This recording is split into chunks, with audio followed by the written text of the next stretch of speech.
This is just a glitch. It's the trend line and the fundamentals and the policies are in place.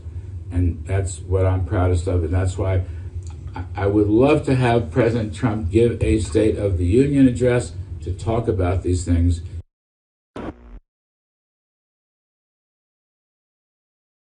I think you have to apply uniform standards. President Bush once talked about putting Saddam Hussein on trial for crimes against humanity, Nuremberg-style tribunal. I think that's a good idea. But if you're serious, you have to be even-handed.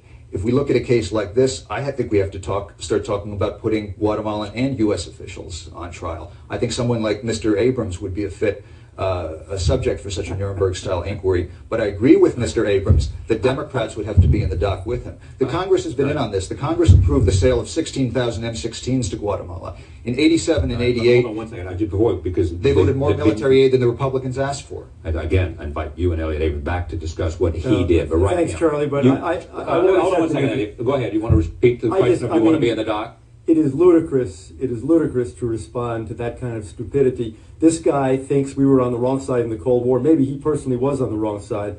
I am one of the many millions of Americans. Mr. Abrams, we're on the wrong side in supporting the massacre of peasants and organizers. What I want to do is I want to ask the following Absolutely, question. and that's a crime. That's a crime, Mr. Abrams, for which people should be tried. You I have want read to, yes, this right. article. We'll put And growth is very important. I don't know who said this, but once upon a time, if you tax something less, you get more of it. Supply-side tax cuts generate a lot of growth, which heals a lot of problems. Thank you very much. Don't want you to have a mic on. Sorry? How are they volunteering? How are workers who've been recalled without pay volunteering? They're coming out, workers, they're showing up. But that's not volunteering if you're forced to work without pay and you don't show up, you lose your job. So that's not volunteering. That's not what volunteering means. You know what? I'm not even going to go there. You know what I'm saying. It's very clear. And you know what else? With respect to people who do have financial hardships, as someone was asking, they are coming to work and giving them the same 24/7 work they always did. And I will say to you, whatever semantic game you think you're going to play with me, and I'm usually an easygoing guy, give them credit. Okay? They honor us. They honor us by their service. I don't care whether you're Republican or Democrat. I mean that sincerely. They honor us. Democrats have shut the government down, all right? But you know what I'm saying. They honor us. And they do it because of their love for the country and the office of the presidency and presumably their allegiance to President Trump, but whatever, they're doing it. Give them some credit. You know, there's a lot of wonderful people in this country. There are a lot of wonderful people in this country, especially some of these young. I've become a great fan of the millennials. Thank you. Thank you. Thanks, Larry. Thank you, Larry.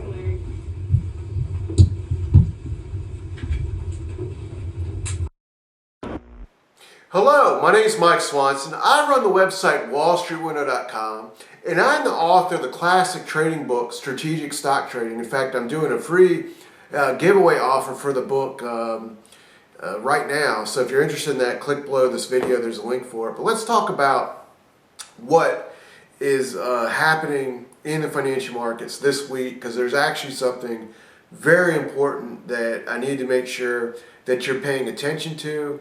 I know the way the media works, like if you look at it's always caught up in the news cycle. You see that with Donald Trump. What's Donald Trump saying?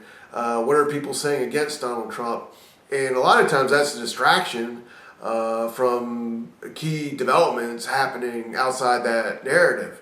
And the financial markets are the same way. The financial media tends to focus on, is the Dow up or down today? And what did this company do today? And lose track of the big underlying trends that are slowly changing and just aren't worth a soundbite. But something really critical is happening this week that I think is going to set the stage for years. And on Friday, the Wall Street Journal had a very important story titled "Fed Weighs Shift in its Bond Strategy." I'm just going to read the first paragraph of this story for you. And it says, Federal Reserve officials are near deciding that they will maintain a larger portfolio of Treasury securities than they had expected when they began shrinking those holdings 2 years ago, putting an end to the central bank's portfolio wind down closer in sight. What that means is that the Fed is going to maintain a larger balance sheet than anyone had expected before, and it's planning on how to make this announcement. It's meeting this week, and the Fed officials, while they will give a public statement soon, the key of their meeting is actually going to be talking with each other on when to end the bond reduction program.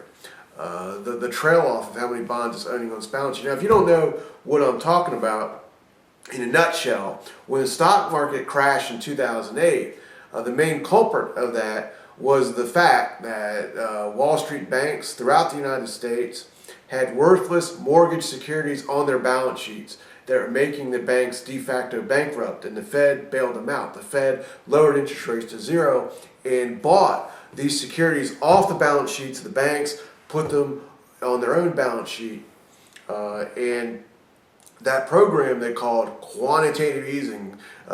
Economists and Federal Reserve officials always use this fancy jargon to make things sound very complicated and make people's brains just tune out, is a way to kind of hide what they're really doing and make themselves sound smarter than they really are. But what happened was the stock market bottomed in 2009, and whenever it had a couple big bumps in 2011 and 2012, the Fed increased this quantitative easing program, increasing the number of bonds it was buying. In fact, it started to buy Treasury bonds outright to finance the U.S. deficit. All these policies were part of monetary easing, trying to ease financial conditions in ways never done before. But at some point, they knew they would have to attempt to return things to normal, so-called normalization. The beginning of that was interest rate hikes. And then this so-called program of quantitative tightening, of reducing the balance sheets, letting the amount of bonds the Fed's holding on it, letting them slowly expire, not buying new ones back. And people are expecting them to do this for years. And really what's happened is the decline in the financial markets last year and an apparent slowing in economic conditions is spooking the Fed into believing it needs to end this program sooner than they had wanted to. And now they're trying to figure out how are we going to announce this. They're probably not going to announce it this week, but the important thing to understand is that we're at the very end of this cycle of monetary tightening represented by interest rate hikes and this bond runoff program. And evidence of this fact is that the yield curve itself is near inversion. What this is the gap between 2-year interest rates and 10-year interest rates in the bond market, and it's less than 0.25%. And if the Fed were to continue to hike rates, then it's going to make short-term rates higher than long-term rates, and it doesn't want to do that because that's a sign of recession and it spooks people. So they're stuck, and the Fed fund futures traders are now pricing in a 0% chance of another rate hike this year. And the Federal Reserve knows it's going to have to pause its rate hikes, and its challenge this week, according to a Reuters story I'm reading this morning, is to figure out how to explain this to the public without making them think it's going to be the last rate hike. Because if people know it's the last rate hike, they'll think, well, I better do something with my investments, because every time the Fed stops raising interest rates, recession comes in the future and stocks drop, and they don't want to make people think that or get scared. Although I would suggest that you should think about that, even if the Fed doesn't want you to think about that. But another backdrop to consider is on Monday, Bloomberg reported that the U.S. government is going to have $1 trillion budget deficit this year. This is something that many people warned of last year. Some of the warnings were dismissed by officials, but reality is now starting. And an effect of being at the end of the interest rate hiking cycle and facing growing deficits is that the U.S. dollar index, which tracks the value of the dollar against a basket of currencies, is starting to top out and roll over, a process that will probably be complete by the end of February. So why are these stories important to you? Well, if you're investing in the markets, you're trying to make money, and you got to be on top of what's happening and understand and know what are the right sectors and the right things to be invested in to take advantage of that. Because these are mega changes we're speaking about. Look, the interest rate, the last cycle of easy money policies began in 2007, in August of that year, and it came to an end a couple years ago when the Federal Reserve started to raise interest rates and run off the size of its balance sheet. And now that cycle of tightening is over, and the Fed is dealing with how to explain that to the public so they won't panic and try to manage the situation. And this causes different sectors to assert leadership in the stock market and certain asset classes to come alive and position themselves to go up for years. So if you want to make money, you want to be invested in those things that are going to benefit from this newly emerging cycle of easing, which is now on the horizon. So everyone knows that if you want to invest in the stock market and beat the market, you want to be in the sectors that are outperforming the stock market averages and in the best stocks in those sectors.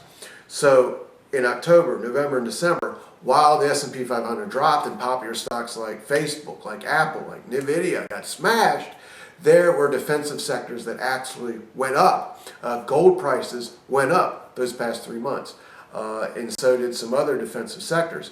And even with this stock market rally that's started the day after Christmas, those sectors continue to assert leadership. So we're now seeing things that are going up when the stock market drops and going up when the stock market goes up. That's kind of a Goldilocks thing to be invested in. And I advocate being invested in those type of things where we can expect to see sustainable gains and returns going forward. It's just a defensive rotation. And if we look at the price of gold itself, gold, as I'm speaking, is above $1,300 an ounce. That is a critical resistance area.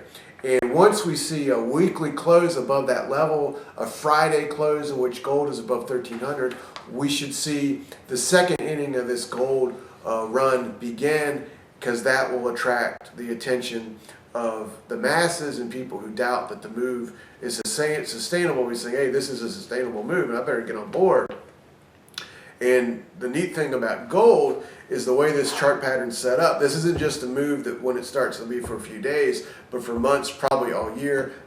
Really, I think for several years, because it's linked to this change in the monetary cycle, and gold tends to go up when the U.S. dollar goes down, and easing financial, just the dollar tends to go up when the Fed is tightening and go down when the Fed is easing. So everything is set up for gold to go up and be one of the best things to be involved in the next couple of years. And the neat thing about gold is when gold goes up, gold mining stocks tend to go up at twice the rate of gold, and many of them pay dividends. So that's a very exciting sector to be involved in, and I want to help you get involved in it as much as I possibly can. And that's why about 3 weeks ago I created a very special offer to practically give away 70 copies of my book, Strategic Stock Trading. And I now only just have a handful left. They'll probably be gone in the next 24 to 48 hours. So if you want it, I suggest that you click the link below this video. And if you grab the book, you'll also get as a free bonus a trial to my private trading group. So you'll see my 7-position portfolio. That's a real account. You'll see those 7 positions in it, and you'll get an alert whenever I make a buy or a sell in that account. And you also know what mining stocks I like to take advantage of this trend that's starting right in front of us. And I think it's going to be the trend of the year.